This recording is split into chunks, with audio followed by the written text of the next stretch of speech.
All right, it is Thursday evening. John Giles is with us. Evening, John. Evening, Nathan. So it wasn't to be for Leeds United, and probably showed again on the final day just why they have been relegated, beaten at home by Spurs by 4-1. It's been a bit of a mess this season, to put it mildly. Oh, dreadful, Nathan. Last match was a disgrace, really. You're playing for your life, and they actually hammered. Spurs totally outplayed them, as everybody could see. 4-1. Really, really terrible. I feel sorry for the fans, Nathan. Yeah, the crowd shot went to your old pal Eddie Gray quite a few times during the game, who looked a little bit bewildered by what he was seeing. Like, we can talk about Sam Allardyce and his impact or his lack of impact over the few games he had in charge, but for a final game of the season at home at Elland Road, it just felt like the lack of fight from the Leeds players was staggering. It was lack of fight. It was lack of everything, Nathan. Lack of ability. Gave goals away right from the off. They've never been good defensively, even under Bielsa. But they had a better spirit about them, about getting forward, and that's how they actually defended. They didn't defend as much under Bielsa, but it was a mess, Nathan. And they haven't cleared it up. Just hear Big Sam talking that. He says, well, but I have to sit down with the owners about next season. Well, I can't see it. He had a hard job to do, but he got 1 point from 12, and the team didn't get any better while he was there. So they're in a right mess, Nathan. I think they're selling the club. They don't have a manager, and all the things they've done, the bad things they've done, has caught up with them. There's no doubt about that. I mean, when they go back to Bielsa, when Bielsa was there, they actually said at the time when the results weren't very good, they weren't reaching he wasn't reaching their expectations. This is a fella that did unbelievable stuff at Leeds. Actually, I think he's gone to manager of Uruguay somewhere at the moment, Bielsa. But anyway, there's 3 managers gone since he's gone. And 3 managers have come in, and none of them have done anything. And certainly, Big Sam didn't do anything at all. I can't see meeting the owners where he's going to get the job for next year. I'd be very, very surprised. It's an example in many ways of how not to run a football club, that you can start life in the Premier League with Marcelo Bielsa as manager and end up with Sam Allardyce as manager as you're being relegated. Yeah, it just doesn't make sense. It's a mess. In my opinion, they should have stuck with Bielsa and give him a bit of money. He had a few injuries at the time, and of course the results weren't good. But they didn't back him at all. They said he wasn't meeting their. What was their expectations? He had done miracles for them over the 3 years that he was there. And he was out. So we see what happened in the meantime, Nathan. They've had 3 managers since, and they've gone down without a fight. So it couldn't have been any worse if they'd held on to Bielsa and actually backed him, getting a few players in. But that's hindsight now. But I don't know what they're going to do now, because they were supposed to be selling the club. The last time they went down, I think it took them 16 years to get back. So I can't see them getting back in a hurry next year, Nathan, at all. I feel sorry for the fans. The fans were great, but the fans were very, very upset. I think a couple of the players threw their jerseys into the crowd, from what I can hear, and they threw them back again. That's how upset the crowd would be at the weekend. When you look at those 3 teams then that were scrapping it out at the end, Leeds, Leicester and Everton, what is it that separated Everton from the other 2? Well, I think Dyche was there for longer than any of the other 2 coming in, Nathan. He had a better chance than anybody else of getting to know the players, getting to what he would consider to be the best team on the pitch. And I think they won well in the finish. They had a couple of good results, reasonable results going into the last match. I think Dean Smith did as good a job as he could do with Leicester.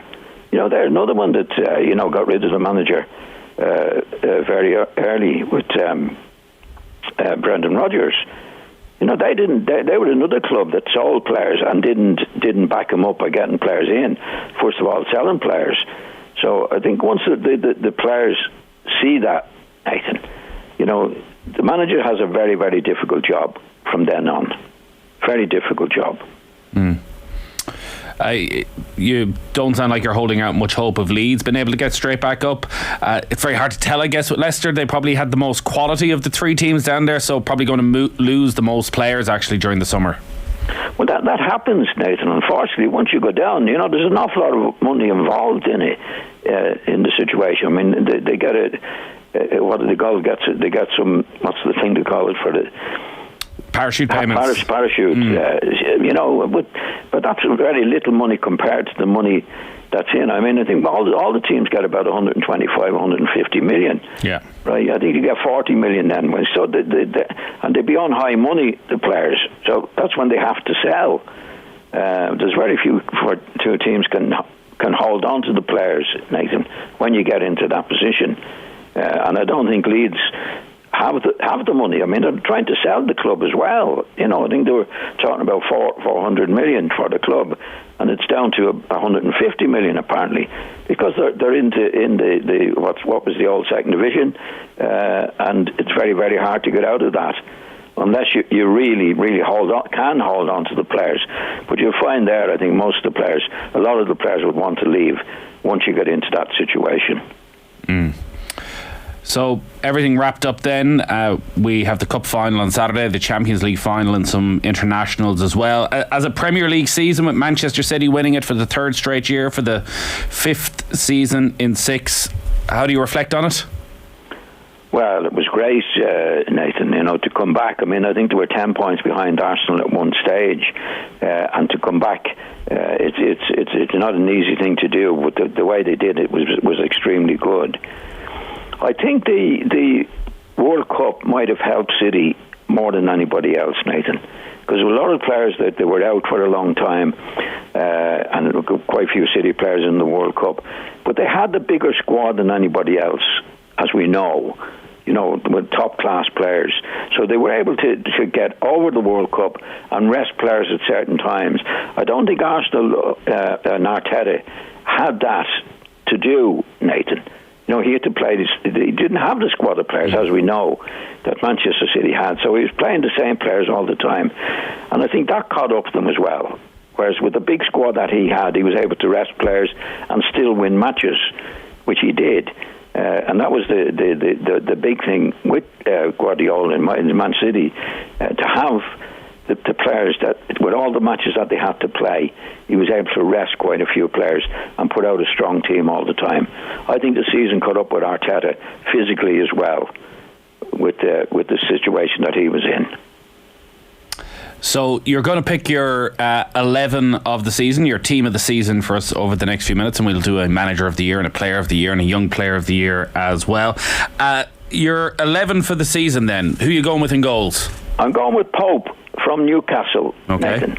I think Newcastle have had a great season, and he's been really good. He's a type of lad, his temperament is great. He never seems to be showing off or creating any fuss. He just gets on with the job, and I thought he was brilliant for Newcastle. Yeah, they had that run pre-Christmas in particular where defensively they were just absolutely brilliant. And he obviously was temperament. He's never shown off or anything. You know, he just gets on with the job, and I think he's been brilliant for Newcastle. So you've gone for a back four. Who have you gone with? I've gone with Walker from City. I think he's had a really good season. I've gone for Diaz from City, who has had another good season, and I've gone from Dunk from Brighton. Yeah, I think he's been absolutely brilliant. I didn't know. I just read during the week or two. He has had a cap or two, and I didn't realise. Yeah, he's been in and around the England squad a few times. Yeah, and you know, he was when they played the way they played in recent times, out from the back. I'm not a great lover of out from the back. Him and the rest of the team, absolutely brilliant, cool, got on the job, and a good leader. That's what he looked like to me, because I think Brighton have had a great season. Yeah, they certainly have. Going to be playing Europa League football next season. Who have you gone with at left back? Shevchenko from Arsenal. Yeah. I think he's been very good. You know, when Arsenal had a really good season, I mean, they collapsed at the end of it, as we know. But he came from City, as we know, and I think he was really, really good. I think he actually improved with Arsenal as a player, in my opinion. You know, he was very good at City. I was surprised they let him go, but he certainly lived up to his reputation at Arsenal and was one of the main players during the year. Yeah, it was a sort of strange season for a lot of the left backs, in that Robertson seemed to have a big dip at periods for Liverpool. Luke Shaw was excellent for long periods, but probably a bit inconsistent in some of the bigger matches. Manchester City had any amount of left backs across the season, so Zinchenko probably was the one who had that bit of consistency throughout. Yeah, I thought he was really good, and he's only a young fella as well, Nathan. You know, his attitude, because sometimes it's very difficult for lads to go from City, who are regarded as the main team, and then do as well as he did. You know, it didn't seem to bother him that he's left City. He got on with Arsenal, got on, did his job, did it as best he could, and he was very, very, very good, really good. You went with Ruben Dias alongside Lewis Dunk. I've seen some teams of the season went with John Stones. Dias, though, when he returned from injury after the World Cup and was pretty much fully fit and available to play, is he the best centre back in the Premier League right now? I think so. I think he has been for the last few years, Nathan. Gets on with the job, no fuss about him. Really, really good defender. Really, really, really good in that. And who did you mention? Stones. Was it Stones you mentioned? Yeah, Stones, Nathan? Yeah. Well, he played midfield when he come back into the team. That's what Pep did during the year. You know, he wasn't playing at the back, and he was very good in midfield. But Diaz is, I mean, if you look at Diaz, he's very seldom in trouble or getting any fuss about him. He just gets on with the job, Nathan. I think he's a real plus defensively for Manchester City. Who have you gone with in midfield? I've got with De Bruyne, okay. Which we represent him, Nathan. He's won you over? He had a very, very good end to the season. On the run in there, he was. I think Pep gave him a bit of a telling off at some stage during the season, left him out, and I think he told him, "You're not doing enough," and and he wasn't. You know, he's a very temperamental lad. But when he got back in the run in, he was really, really good, especially providing Haaland with the passes. Yeah. Nathan. He was good, but I think he got on to him. I think he's a peculiar lad in many ways. I think we talked about it before. I mean, he made a few comments in the World Cup about his fellow players in with Belgium. You know, where he said, "I can't do it on my own. I need some help from around it."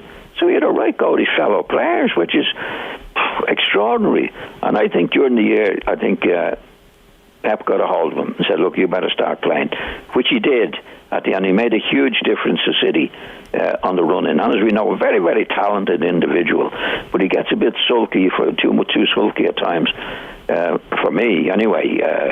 I'm not so sure that his teammates would be in love with him, Nathan. But when he's on his game, and he did make all those goals for Haaland, yeah. And I think he finished the season brilliantly for City. Well, in all the most important games of the season for City, it felt as though he was the one who stood up in those matches against Arsenal, against Liverpool, against Manchester United, against Real Madrid. Yeah. He was at his best on the biggest occasions. So maybe at 31, turning 32, maybe the run-of-the-mill stuff doesn't really do it for him as much anymore. Well, it shouldn't really, Nathan. I mean, lads nowadays at 31, 32, in my opinion, are reaching the peak, and it depends how long you hold on to it from there, you know. But he shouldn't be struggling.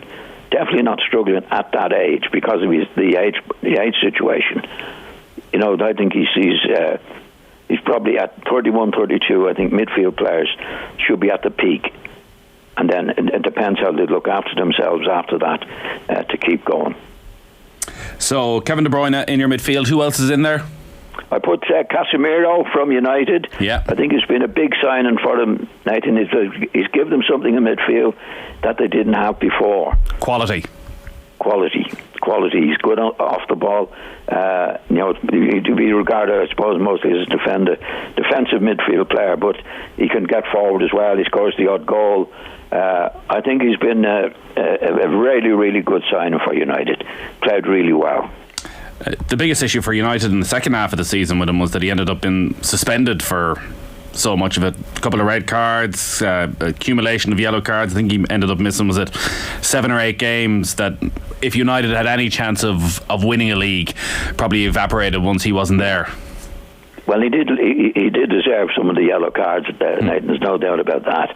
I mean, he does get in the tackle, and it's difficult for a player like him that go into tackles because they're so good at it most of the time, Nathan.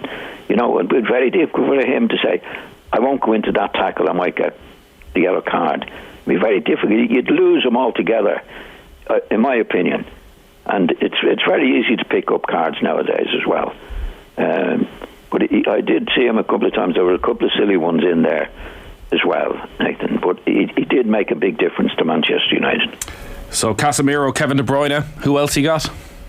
I've got Joe Linton. Am I presenting his name? Yeah, you are, yeah. Newcastle. Yeah. He came as a forward, Nathan. And I thought he was hopeless. A total waste of money. And they moved him back into midfield. Now, maybe he was always a midfield player, a natural midfield player. I think he's been absolutely brilliant. He gets on the ball. He controls the midfield in many games. He comes for the odd goal. But mostly as a midfield player, I think he's been absolutely outstanding. But I was surprised when they put him in midfield, because I thought, well, if he's not going to make it up front, I don't think he's going to be. But maybe he's always been a natural midfield player. He looks like one now. He's been outstanding, totally outstanding for Newcastle this season. Yeah, I think if you had told me 3 years ago that we'd be John Giles picking his team of the season and Joe Linton will be one of the midfielders, nobody would have believed you. It's quite I wouldn't have believed it myself. But he's been outstanding getting on the ball. He's like a general in midfield. Yeah. He gets forward well. He gets his tackles in. He looks like a natural midfielder to me. I've never seen a forward come back into midfield and be able to do what he does. He's been brilliant. We don't have an Arsenal. Oh, we do. We've Zinchenko. We've one Arsenal player so far. Yeah. But you're going to pick another one? Yeah, I've got Odegaard in there as a midfield player, Nathan.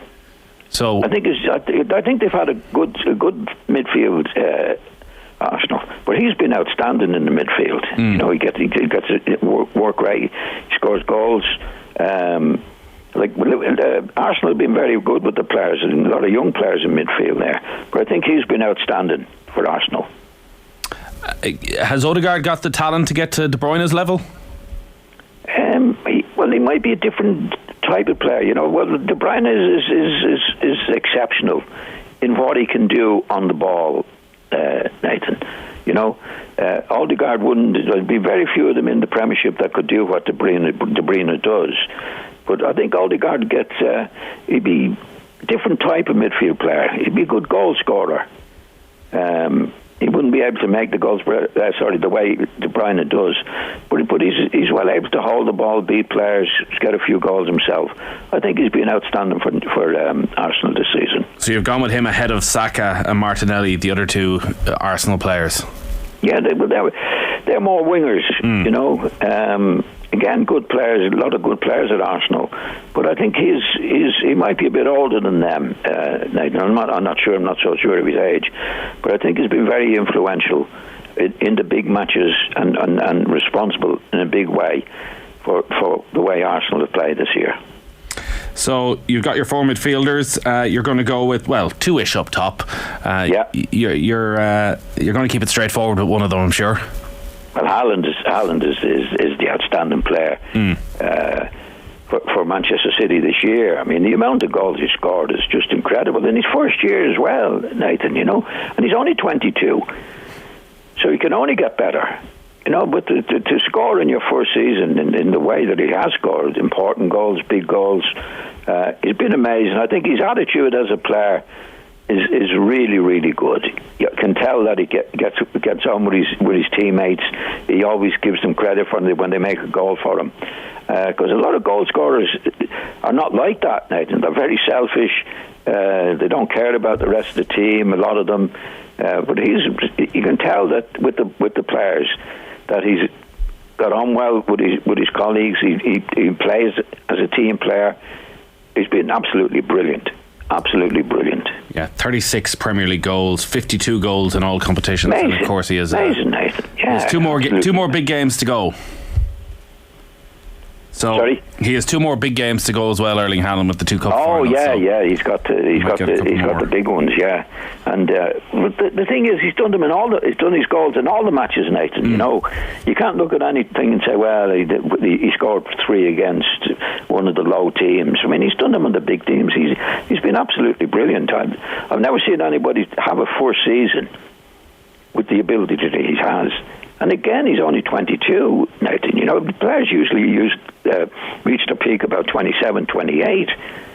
So, you know, he's been a huge player on the first season. And there's no reason, apart from injury, that he shouldn't get better. So, that's 10 of your team. Who's the last one in? I've gone for Rashford. Okay.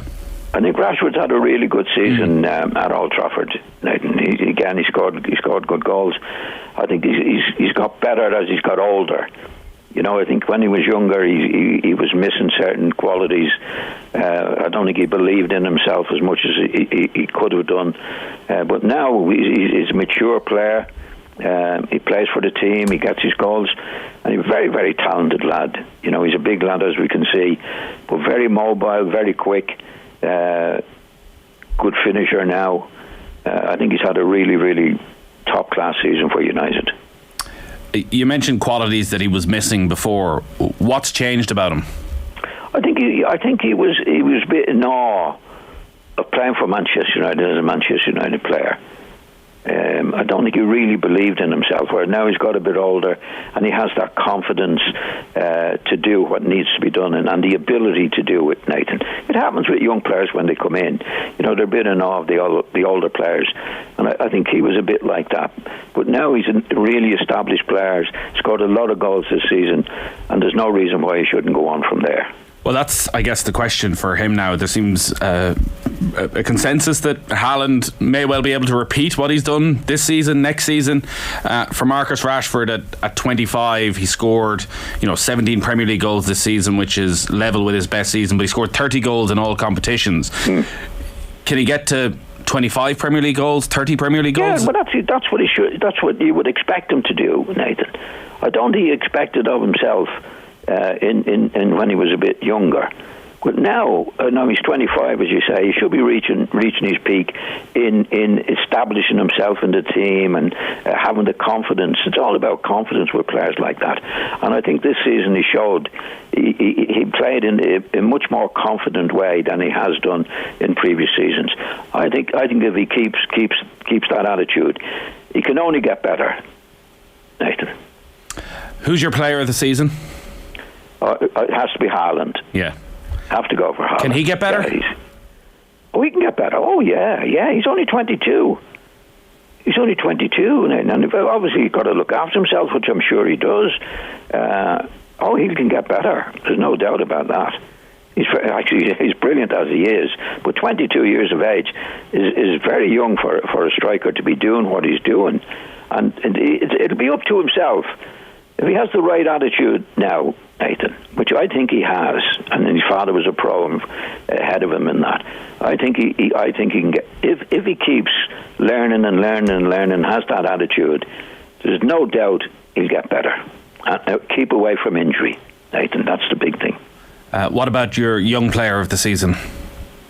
A young player has been Evan. Is it Evan or even Evan? Evan Ferguson. Ah, yes. He's been brilliant, Nathan. I think he's only 18, 19, isn't he? 18, yeah. 18, he's amazing. And good for him, a big lad, mobile, physical, does his work. Really good lad. I mean, you couldn't fault him with his attitude. And attitude is 40, 50%, 60, 70, 80% of young players particularly. Not getting carried away with themselves, getting out, being a team player, and he's shown all of that. I think he's been brilliant, and he can only get better in a Brighton team that's been remarkable, absolutely remarkable, Nathan. It's incredible with Ferguson. He only scored his first league goal for Brighton on New Year's Eve. Like, it's not even a full season he's had there. It's a half a season that he's had with Brighton so far. So even for him at 18, learning to play the game, still, I think last weekend was maybe the first time he played a full 90 minutes for Brighton in the Premier League. Yeah. Well, Brighton have been brilliant. Actually, I'd only you've asked me about manager of the year. Yeah. And I've given it to the Brighton manager. De Zerbi. I mean, that club is absolutely amazing. They sell players all the time, Nathan, and they seem to replace them no problem. They've just got young Ferguson coming in now.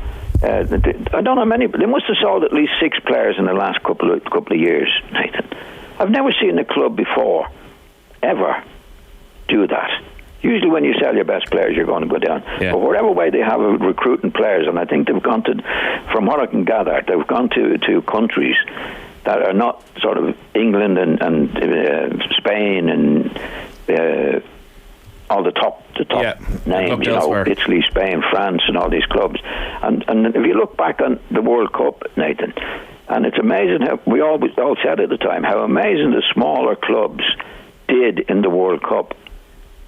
And from what I can gather, Brighton are recruiting from those particular countries that we were talking about. They're amazing. They're amazing. They've sold players, and they're getting players in that are just as good, if not better. They might sell a couple of players at the end of the season, and the manager says, "Well, if they want to go, they go. Well, that's what we have to put up with." But they keep putting players on the pitch, Nathan.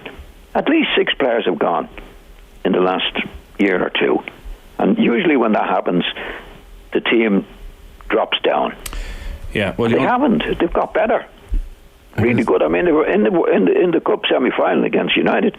I thought they were very, very unlucky to lose that particular game. But they've done brilliantly. And I'm glad young Ferguson is in that club. He will get the opportunity to get into that particular team. And I think he'll do it remarkably well.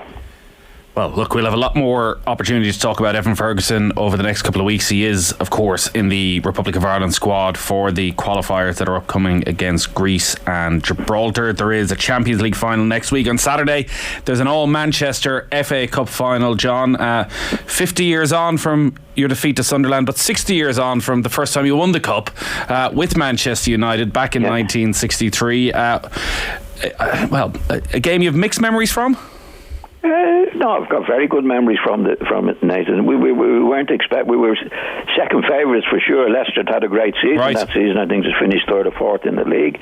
We had a struggle against relegation, so we weren't favourites by any means. But on the day, don't forget we had Dennis Law and Bobby Charlton and the big names and terrific players that we hadn't done well during the season, but we turned it on the day. We beat Leicester well. I think it was 3-1, and we won well, played really well on the day, Nathan.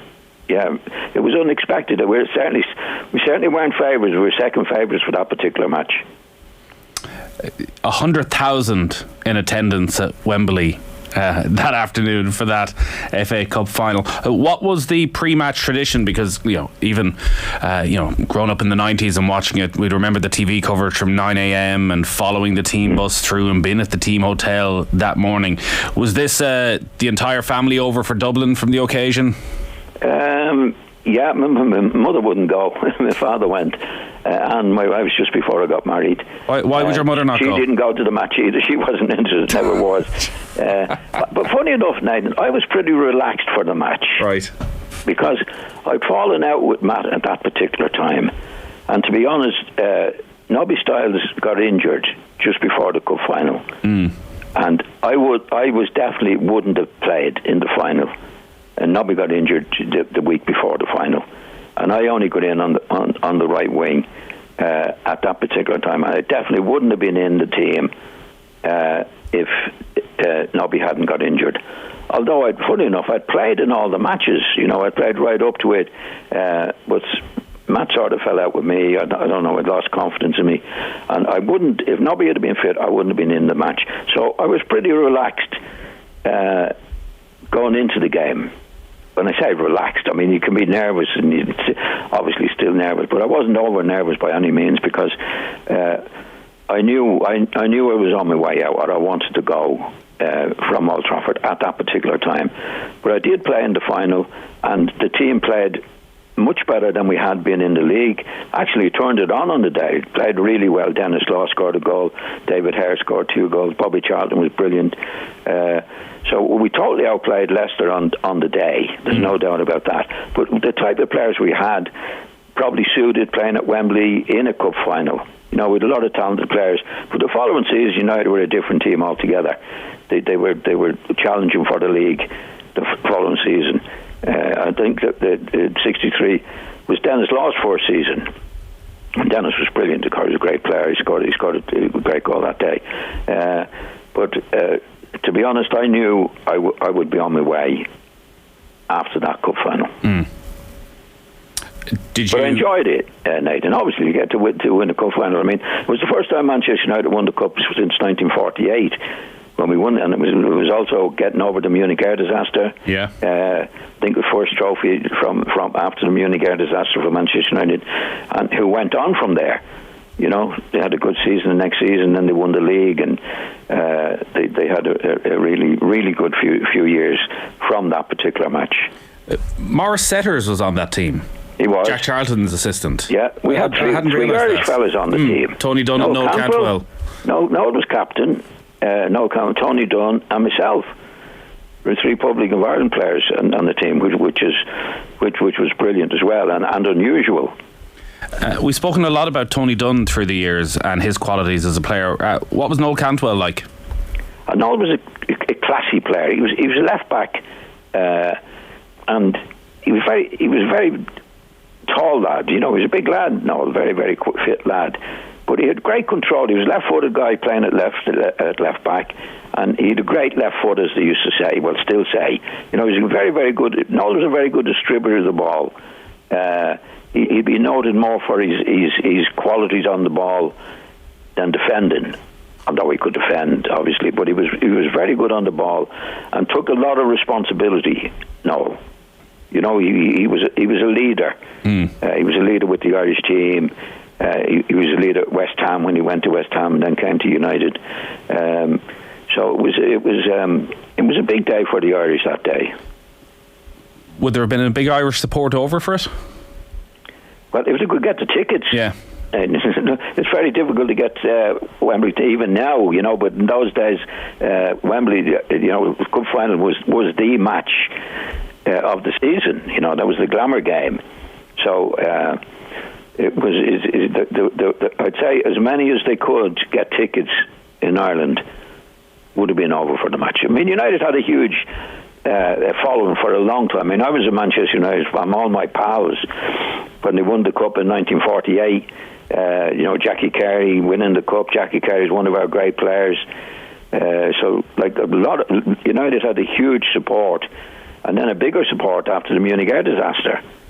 There was a lot of Irish people followed Manchester United, myself included. Well, I'm sure there's going to be a big Irish support across at Wembley on Saturday. It is United against City. We'll look back on that next Thursday night. John, great stuff as always. Looking forward to that, Nathan. Yeah, good. All right, it is FA Cup final at 3 o'clock. Back to its regular kick-off time on Saturday afternoon. Of course, we'll be chatting to John next week on that, the following week on the Champions League, and with us all the way through till the end of June as we look back on those Republic of Ireland qualifiers as well. We're going to talk about Stephen Kenny's squad for that in just a moment.